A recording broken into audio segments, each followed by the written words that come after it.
See, those are some of the conversations. When the telco started, they were billionaires.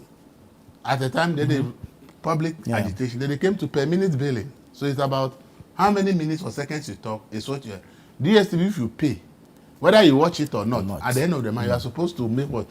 To renew your subscription. To renew your subscription. You don't really, whether you watch it or not, your money is gone. See, these are some of the conversations. That committee they set up, for me, if you ask me, I would say dissolve it and rather initiate the process of setting up a competitions commission to deal with holistically the whole country, any organization that people may complain that they are being fleeced or treated. There will be, because if you go and set up a committee and you are doing only DST, what about the numerous other companies in Ghana and complaints of Ghanaians? Do they not matter? You understand? I would have expected, you see, the sale of DSTV or multi-choice to France is a big disgrace to Africa. Very big disgrace. And I would have expected Sam George to be somebody who should be leading a conversation to say that Africa's underdevelopment is also largely due to misinformation. And misinformation because we don't have a continental broadcaster. And therefore, if we have a continental broadcaster like multi-choice and they are willing to sell, Sam George will want Ghana to lead and bring in the AU so that AU will buy DSTV or multi-choice for it to become Africa's mouthpiece. I would be glad to have seen Sam George leading such agenda because, look, whether I like it or not, Africa's development will continue to retard so long as we don't have continental media giants that take on the propaganda from the West against us. And therefore, I saw a very big missed opportunity for Africa that an African-built multinational continental media house that the shareholders are willing to let go, the Continental Union did not see it as an opportunity to say, no, we can't let something that has been built in Africa to be bought by France. France is buying because they have been kicked out by so many of their countries on the continent, but they believe that Africa is still the future and they must have a say in Africa. And therefore, if they have lost their political power, they want to still have a say in Africa through soft power. And as that agenda to make sure that they still have a say in Africa through soft power, if they should take charge of DSTV, they will be able to do that because now they will bring a lot of French and France interest content onto that network.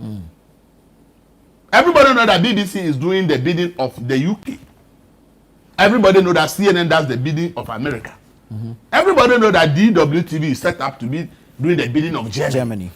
Everybody knows that France 24 is supposed to do that. But it's like they realize that their strength is only in the French-speaking countries on the continent. However, DSTV has a very strong presence in the English-speaking segment of Africa. So for them to continue to have that presence they want in Africa in terms of soft power, if they procure, if they purchase DSTV, which is multi-choice, then they have a platform that is already known to English speakers on the continent. And now they can flood it with French interest content. That is why I realized that Africa made the biggest mistake by allowing a brand built in Africa to be sold to France. See, sometimes when people talk about we want to be independent, we want to be our own, they can't control us. The only continental media giant, you built it on the continent, you have sold it to France for $2 billion. Are we saying that Africa cannot raise $2 billion to say, if AFTA is to work, people must know what it is. If Africa is to make any progress, it is about media. And therefore, if the opportunity is there, let AU call members, everybody contributes, and we are buying multi-choice, and we are buying it because we believe that we need a mouthpiece for the continent, which we don't have. Former President Kufuor just said it at the conference organized by Africa Media Bureau. Yes, he made it clear that the media is key. And then the continent sat down, decided that France should come and buy it. Wait, I say you don't want to be colonized. How will you not be colonized if the media giants that you should speak through are owned by foreigners and they are pushing the agenda through it, and your media houses are fragmented? You don't have that continental mouthpiece. So for me, if Sam George was leading such an agenda and say Ghana thinks that when it comes to Africa, if we are to tell our story very well and become that continental power, Africa need a mouthpiece.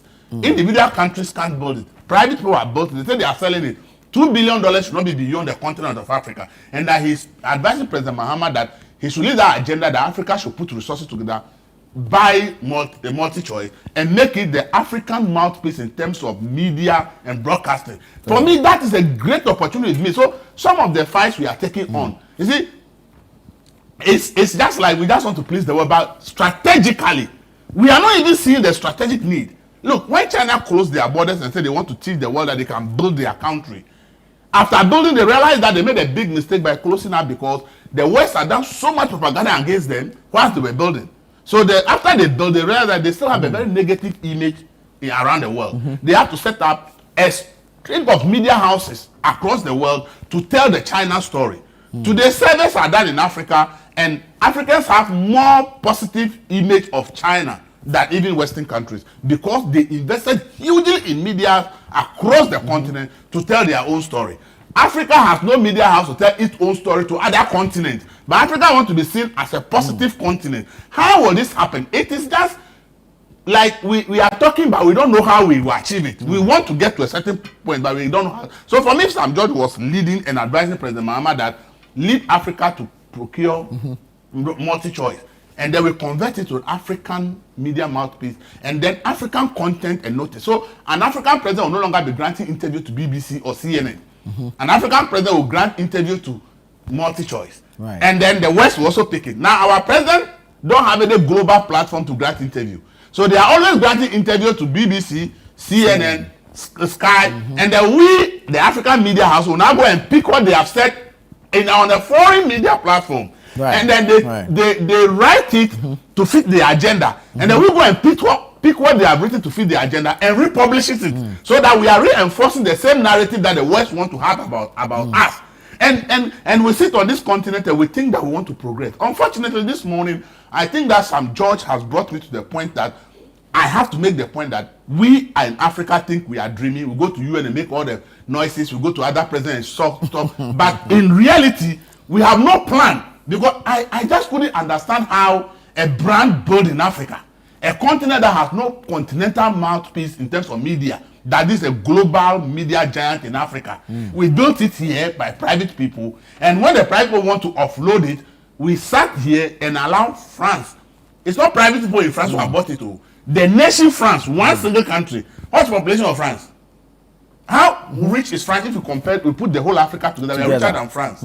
How come France saw the need? Because strategists are sitting back and advising them that if you are being kicked out of Africa by various countries for political gains, you can still make the same gains if you control soft power. Yes. And soft power is through media. So if your media is only popular in French-speaking countries, the most powerful and popular media in English-speaking countries is multi-choice. So if there's opportunity to sell, France as a country should go and buy it, should not allow private individuals to go and buy it. Right. But the whole 54 countries in Africa, including the AU, are sitting aloof. And then they will come and tell us Africa is the future. It is a joke. If we don't understand how to use soft power through media to position ourselves as a brand, all the talk about Africa being the future is just joke.